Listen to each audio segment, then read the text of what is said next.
दोस्तों बिटकॉइन के रेगुलेशन को लेकर के बहुत सी बातें हो रही है और इसी क्रम में अमेरिका जो है उसने अब बिटकॉइन जो है उसको लेकर के जीनियस एक्ट या जीनियस अधिनियम लागू कर दिया, जिसमें बिटकॉइन को स्टेबल कॉइन बनाते हुए इसकी लागत को डॉलर के साथ में जोड़ा गया है।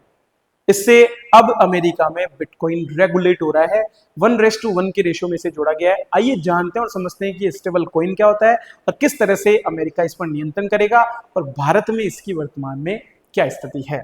तो दोस्तों, अमेरिकी राष्ट्रपति डोनाल्ड ट्रंप ने इस एक्ट पर साइन किए, जिसका नाम है जीनियस। जीनियस मतलब guiding and establishing national innovation for US stable coins. Guiding and establishing national innovation for US stable coins, ये नाम आपको याद रखना है, ठीक है।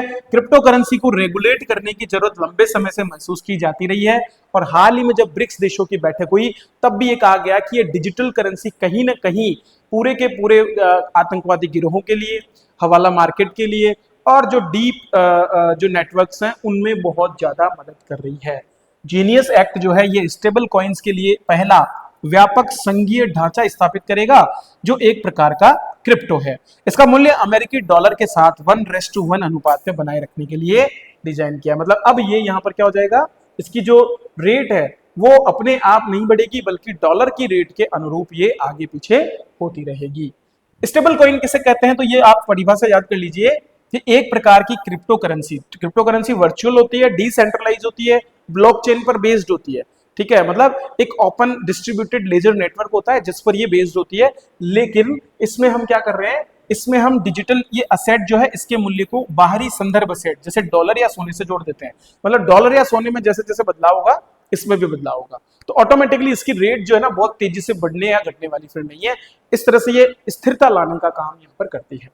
अब तक स्टेबल कॉइन कानूनी रूप से अस्पष्ट क्षेत्र में काम कर रहा था, ठीक है, और किसी तरह के कोई सुरक्षा उपाय नहीं थे, लेकिन अब ये अधिनियम लागू होने से, जीनियस एक्ट लागू होने से यहाँ पर बेनिफिट मिलने वाला है। जीनियस अधिनियम का उद्देश्य क्या है, वो चाहता है कि डिजिटल असेट क्षेत्र के लिए बेहद जरूरी स्पष्टता भी मिले और इसके साथ साथ डॉलर का प्रभुत्व भी हो, क्योंकि पहली बार ऐसा हो रहा है जब कोई मुद्रा जो है उसको मौका मिल रहा है किसके साथ जुड़ने पर, क्रिप्टो करेंसी के साथ जुड़ने का। इसके प्रावधान क्या क्या होंगे, तो क्रिप्टो जारी करने पर बराबर अनुपात में डॉलर या अल्पकालिक ट्रेजरी रिजर्व बनाना पड़ेगा, मतलब ट्रेजरी रिजर्व उनको रखना पड़ेगा उसके बराबर। ये कानूनी स्टेबल कॉइन मुद्रा जारी करने वालों के लिए राष्ट्रव्यापी रेगुलेशन मानक होगा। हर महीने अपने आरक्षित निधि संरचना का खुलासा करना पड़ेगा और अगर प्रचलन 50 अरब डॉलर से ज्यादा है तो उसकी ऑडिट होगी रेगुलर। स्टेबल कॉइन जारीकर्ताओं को ब्याज या ऐसे ही अन्य लाभ देने से भी प्रतिबंधित अब कर दिया गया है। ये सारे के सारे प्रावधान इसमें होंगे।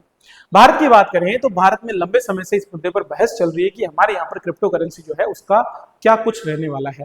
तो बीच में जो है आपको पता होना चाहिए कि सरकार ने क्रिप्टो करेंसी के उपयोग पर आरबीआई ने जब एक बार प्रतिबंध लगा दिया था तो उसको सुप्रीम कोर्ट ने 2020 में अमान्य घोषित कर दिया था।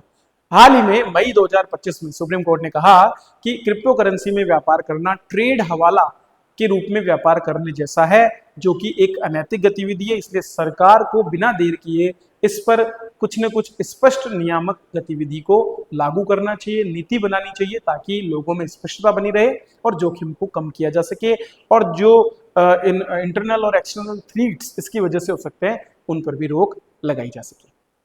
तो दोस्तों ये है हमारे आज के करंट अफेयर्स जिन पर हमने डिटेल में आपसे बात की है। छोटे छोटे क्लिप्स के रूप में आपको बहुत से और भी वीडियोस हमारे चैनल पर मिलते हैं। इकोनॉमिक रिव्यू की भी सीरीज हमारी चल रही है, इसकी पीडीएफ तो आपको हमारे टेलीग्राम पर मिलेगी। तो जाने से पहले एक छोटा सा काम कर दो, अपना अंगूठा उठाओ और इसको हमारे लाइक बटन पे क्लिक करो ताकि ज्यादा से ज्यादा बच्चों को ये दिखे कि हाँ कंटेंट अच्छा मिल रहा है, लोग पसंद कर रहे हैं।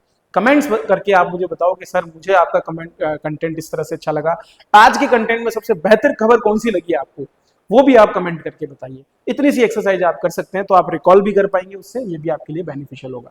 चलिए तो इसी के साथ विदा लेता हूं आपसे, मिलते हैं अगली क्लास में, तब तक के लिए धन्यवाद।